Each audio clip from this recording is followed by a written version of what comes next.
les verra et on les écoutera dans le Vercors. Suzanne, Hervé, les Swingers ou Zalem font partie de la programmation du prochain Vercors Music Festival qui vient tout juste d'être annoncé. Les 20 et 27 juin, vous voterez pour élire vos conseillers régionaux. En Auvergne-Rhône-Alpes, Ensemble pour notre région est soutenu par le PC et la France Insoumise notamment. Émilie Marche mène la liste en Isère. En rouge aussi, évidemment, la Croix-Rouge qui organise du 22 au 30 mai des journées pour faire découvrir cette ONG. Le président de l'unité locale Grenoble-Vercors-Grésivaudan viendra nous en parler. Bonsoir à tous, ravi de vous retrouver dans ce JT du vendredi 21 mai 2021. Toutes les heures à partir de 18h, l'essentiel de l'actualité du Grand Grenoble. À l'abordage, les sites internet de la ville de Grenoble et de Grenoble-Alpes Métropole, dont les réseaux sont codépendants, ont été victimes ce matin d'un piratage informatique. Afin de limiter les risques, toutes les liaisons ont été coupées. Alain Carignon était en train de prendre la parole au Conseil métropolitain. Tout est rentré dans l'ordre en début d'après-midi et le Conseil a pu reprendre après les explications du président Christophe Ferrari. En fait, nous avons eu affaire à une saturation de nos liaisons Internet du fait d'une cyberattaque que l'on qualifie de déni de service distribué. 60 000 machines, adresses IP étaient convergées sur cette attaque, en fait.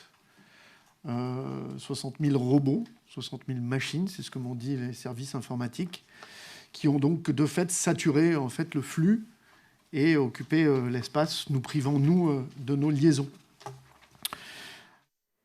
L'Agence nationale de sécurité des systèmes d'information a été saisie pour déterminer l'origine de cette attaque présupposée russe.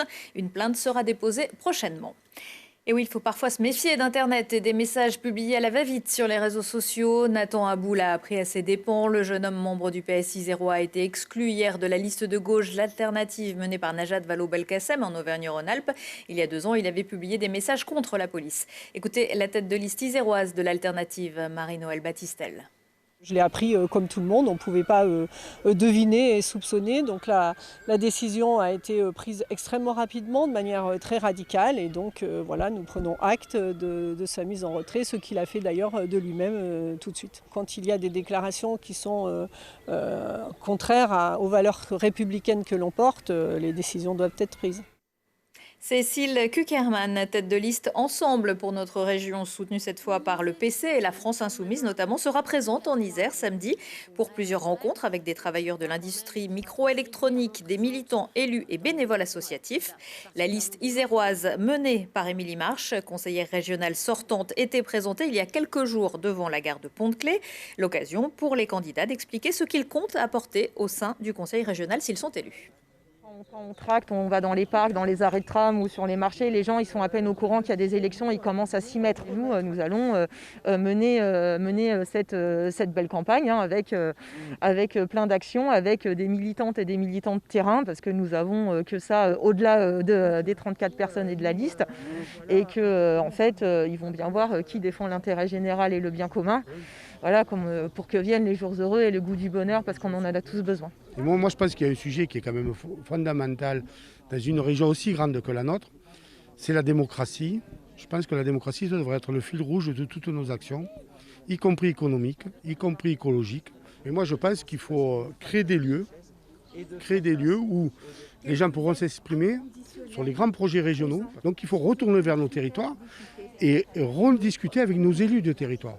Il faut créer des lieux où les gens, mais avec des pouvoirs. Ça veut dire qu'il faudra une politique de participation, mais une vraie, ça veut dire avec des lieux, des moyens et un poids. Ça veut dire que s'il y a un projet qui rentre dans les objectifs de la région, eh bien, il faudra en discuter sérieusement, quoi. Et ce n'est pas décidé d'en haut sans que les gens soient consultés en bas. En avant-dernière position sur cette liste non éligible, on retrouve la première adjointe au maire de Grenoble, Elisa Martin, Éric Piolle ayant lui donné son nom à la liste écologiste de Fabienne Grébert. De Gaza à Grenoble, alors qu'un cessez-le-feu était finalement décrété jeudi soir entre Israël et le Hamas, mais d'autres heurts auraient éclaté cet après-midi. L'association France-Palestine Solidarité avait appelé à un rassemblement devant la préfecture place de Verdun à Grenoble. Jeudi vers 18h, environ 200 personnes se sont regroupées pour protester contre les bombardements à Gaza et contre les expulsions de minorités arabes en Cisjordanie et Israël. Samedi dernier, des manifestations pour la même cause avaient eu lieu dans plusieurs grandes villes de France, mais pas à Grenoble, où elle avait été interdite. Il y a peu d'endroits aussi paisibles et pacifiques que le Vercors, et c'est sur le plateau à Autran-Méaudre que se tiendra du 2 au 4 juillet la 7e édition du Vercors Music Festival. Contrairement à d'autres événements plus importants, il aura donc bien lieu cet été. L'occasion d'aller enfin écouter un florilège de musiques actuelles dans un environnement grandiose. Laurine Guignard. Après 2 ans d'attente, le Vercors Music Festival aura bien lieu cette année du 2 au 4 juillet et la programmation vient tout juste d'être dévoilée. Un festival qui a su s'adapter à la crise sanitaire. On fait en sorte d'avoir une programmation adaptée à la crise. Donc c'est une programmation tricolore cette année. Donc voilà, on est chauvin par la force des choses, mais voilà, c'est aussi peut-être un retour à l'essentiel avec des musiques rock, orientales également, qui font aussi voilà, toute la couleur de la France et on est vraiment en tout cas content de ça. Parmi les artistes annoncés, Java et Generation seront sur la scène du foyer à Autran le vendredi 2 juillet. Suzanne et Hervé, 2 révélations françaises de l'année, se produiront le samedi 3 juillet sur la même scène. La rue Quétanou et Inspecteur Clouseau suivront le dimanche 4 juillet. Le festival n'en oublie pas pour autant la scène locale. Les Swingers et Fox à Guinches seront à Méaudre le samedi et Zalem et Tigadrine se produiront le dimanche. Depuis l'année dernière, l'association Vercors en scène œuvre en partenariat avec la communauté de communes du massif du Vercors pour maintenir cette 7e édition. Le festival a dû faire face à des changements. L'objectif cette année, permettre aux artistes de se produire devant 1000 personnes maximum. Habituellement, on n'avait qu'une seule scène sur Autran. Là, on va être une partie sur Autran, une partie sur Méaudre, de façon à pouvoir respecter les jauges. Ces jauges vont encore évoluer, on l'espère, qui permettront effectivement d'accueillir plus de public. Donc c'est vraiment une adaptation permanente aux contraintes sanitaires, à la réglementation et aussi avec les artistes en fonction de qui était disponible, comment on pouvait mettre tout ça en place. L'organisation risque encore d'être modifiée puisque les arrêtés préfectoraux pour ces événements n'ont pas encore été publiés. La billetterie est ouverte. Vous pouvez réserver votre ticket sur le site du festival.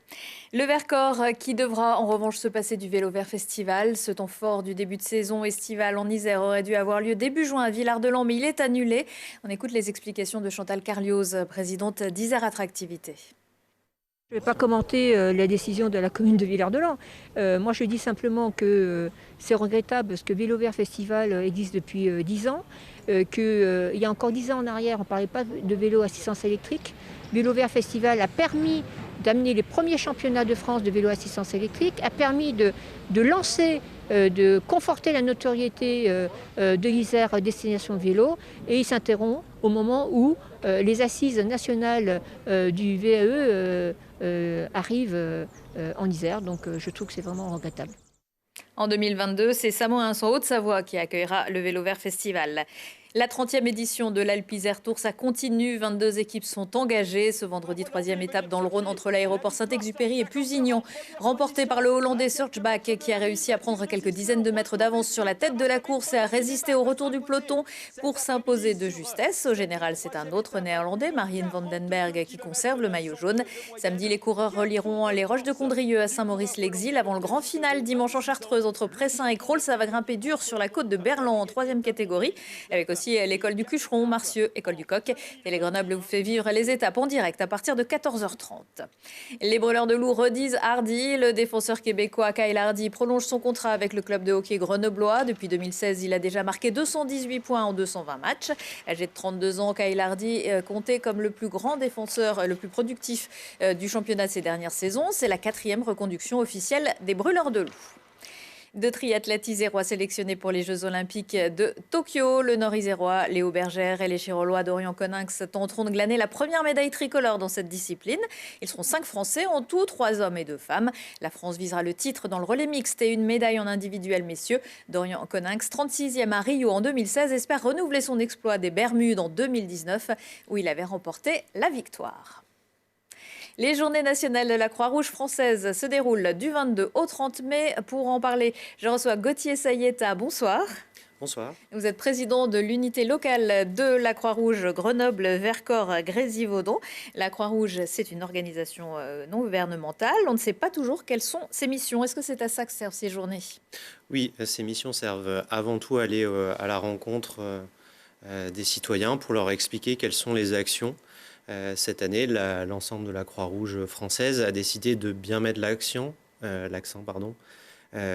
sur le fait que les actions se passent d'abord en bas de chez vous, de chez nous. Voilà, c'est ce qu'on voit un petit peu sur le spot, puisque la Croix-Rouge intervient donc, comme vous le disiez, dans le monde entier, en Israël, à Gaza, mais aussi juste en bas de chez vous. Soutenir ces actions, c'est aussi faire un don. Comment on peut faire un don à la Croix-Rouge? Alors, vous pourrez croiser les quêteurs de la Croix-Rouge lors de ces journées nationales, dans toute l'Isère et dans toute la France, bien entendu, accompagnés du traditionnel tronc dans lequel on peut déposer un don, quelle qu'en soit la quantité. Cette année, on met beaucoup l'accent sur le don par SMS. Donc, il y aura des affiches déposées pour expliquer tout ça. Il s'agit simplement d'envoyer au 92 200 don 38B pour faire un don à la Croix-Rouge de l'unité locale de Grenoble-Vercors-Grésivaudan. Voilà, c'est en quelques secondes. C'est ça, de manière très simple et en respectant d'ailleurs toutes les mesures sanitaires. Bien sûr. À Grenoble, il y a combien d'adhérents, de bénévoles? On est quasiment 400 adhérents. Et sur combien de sites la Croix-Rouge se situe sur tout le département? En Isère, il y a 7 unités locales réparties dans le département. Si on veut devenir bénévole, c'est à partir de quel âge? On peut être mineur dès qu'on commence à s'intéresser un petit peu à la solidarité? Tout à fait. On peut venir à la Croix-Rouge à tout âge. Avant 15 ans, il faut une autorisation parentale. Et puis à partir de 16 ans, sans autorisation parentale pour toutes les activités. Est-ce que vos missions ont été impactées par la crise? J'imagine que oui. D'abord parce que vous étiez moins nombreux pour intervenir. Tout à fait. On a été impacté dans cette crise comme beaucoup d'associations, malheureusement. Et c'est bien l'enjeu de ces journées nationales de retrouver un certain niveau. Nous avons pu maintenir en très grande partie nos actions sociales, qui étaient évidemment l'enjeu. Mais c'est nos activités de formation, nos activités sur l'événementiel, donc nos dispositifs de secours, qui n'ont pas pu se tenir puisque les événements ne se tenaient pas. Ce qui a un impact fort puisque ce sont des bénévoles qui ne pouvaient plus agir dans le cadre de leur bénévolat. Et bien évidemment, ce sont des ressources dont la Croix-Rouge ne disposait alors plus. Puisqu'évidemment, aider les autres, ça coûte de l'argent. Et c'est ça qu'on cherche à développer et surtout à expliquer aux gens que il faut pouvoir payer nos loyers, l'électricité, etc., afin de recueillir les besoins de toutes les personnes. Dans ce temps-là, il y avait beaucoup de gens en précarité qu'il a fallu soutenir. Oui, pendant le premier confinement, surtout, nous avons mis en place de nombreuses distributions alimentaires en lien avec le CCAS de la ville de Grenoble, notamment. C'est des opérations qui ont lieu aussi sur la commune des Chirolles, notamment. Et c'était des centaines de personnes à qui il fallait être en capacité de distribuer des colis alimentaires notamment, sans parler de nos activités de maraude qui ont été extrêmement sollicitées pendant toutes ces périodes. Alors vous l'avez dit, vous avez dû ralentir vos activités de formation puisque vous intervenez notamment dans les établissements scolaires. Il va falloir reprendre un jour. Comment on fait les gestes de premier secours? Comment on apprend à faire du bouche à bouche avec un masque? Alors là-dessus, la Croix-Rouge, comme toutes les institutions, toutes les associations, on a appris à faire de l'hybridation, on a appris à faire des choses en ligne. Actuellement, l'unité locale participe à une expérimentation nationale pour faire du IPSC1. Donc c'est quoi PSC? Donc le PSC1, c'est premier secours civique, la formation aux premiers gestes de secours, nécessaire dans beaucoup d'emplois et de toute façon très utile et intéressante pour tout un chacun. Donc on a développé, en lien avec la Croix-Rouge nationale, une forme hybride dans laquelle il y a une partie qui se fait à distance et seulement la partie des gestes que l'on pratique avec masque, gants, désinfection à chaque étape. Donc c'est possible de pratiquer des gestes tout en ne se mettant pas en danger. Merci beaucoup Gauthier Sayeta. Je rappelle que vous êtes le président de l'unité locale de la Croix-Rouge Vercors, Grenoble-Vercors-Grésivaudan. Les journées de la Croix-Rouge, c'est jusqu'au 22, du 22 au 30 mai et que l'on peut donner à la Croix-Rouge par SMS au 82 200 en tapant don 38B. 92 200. 92 200, voilà. Et don 38B. Don 38B. Merci beaucoup. Merci à vous. Avant de se quitter, quelques idées de sorties culturelles pour le week-end. Samedi, c'est permis, au Théâtre en Rond de Sassenage qui rouvre ses portes à 19h en jauge limitée avec une comédie qui s'intitule Le mec de la tombe d'à côté par la compagnie Les Babilleurs, d'après le best-seller de Catarina Mazzetti. Le coup de foudre entre une bobo écolo urbaine, ici on n'est pas dépaysé, et d'un agriculteur amateur de dancing et boulettes de viande. Le mec d'à côté, c'est au Théâtre en Rond de Sassenage. Et puis c'est visiblement un endroit où l'on peut faire des rencontres. Sachez que c'est aussi le printemps des cimetières ce week-end. Un événement pour mettre en valeur le patrimoine funéraire avec des visites guidées dans les allées des demeures éternelles, comme par exemple au cimetière de Parisé, au Clos des Capucins à Mélan ou encore au cimetière de Visil. Prochain rendez-vous avec l'actu dans 1 heure et en replay sur télégrenoble.net. Belle soirée et excellent week-end à tous.